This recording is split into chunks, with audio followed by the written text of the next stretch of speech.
All right, I'm Director T.J. Smith with the Baltimore Police Department, and with me is Colonel Melissa Hyatt, H-Y-A-T-T, H-Y-A-T-T.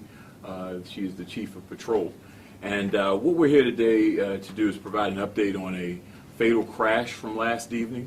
And that crash claimed the lives of 2 juveniles.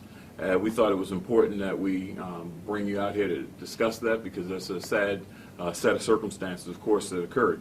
And this is an active investigation, and not all of the facts are known at this point. So just keep that in mind as we go through some of the details that we can reveal. Because at this point, what we can tell you is that last night at approximately 11:50 in the evening, uniformed patrol officers from the Northwest District were operating a marked patrol vehicle, and they observed a white BMW traveling southbound on Reisterstown Road.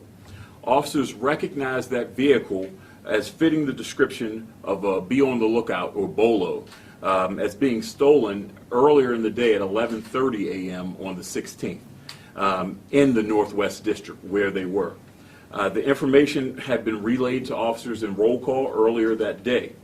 The officers saw that vehicle matching that description, and they attempted to make a traffic stop on that vehicle. The vehicle then struck a curb and crashed into a light pole at the intersection of Reisterstown Road and Liberty Heights. 2 juvenile males, ages 13 and 16, were pronounced deceased shortly thereafter. The 13-year-old was seated in the rear of the vehicle on the passenger side. The 16-year-old was seated in the front passenger seat.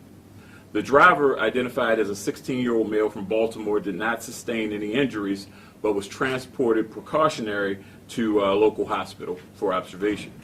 The other surviving passenger, a 13-year-old, was treated for lacerations and other non-life-threatening injuries. He was seated behind the driver in the rear of the vehicle. This remains an active investigation, and we are asking anyone that has information, whether it be video, pictures, or you happen to just be out there and saw what took place, to give our crash team and crash investigators a call at 410-396-2606.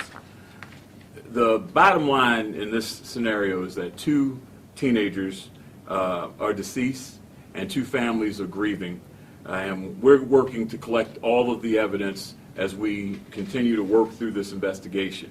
As with any loss of life, and regardless of the scenario, we need to have our thoughts with the 2 grieving families of, again, a 13-year-old and a 16-year-old. So that's what we know at this point, and we understand that there are still some questions that people want answered, but that's what our investigation is for.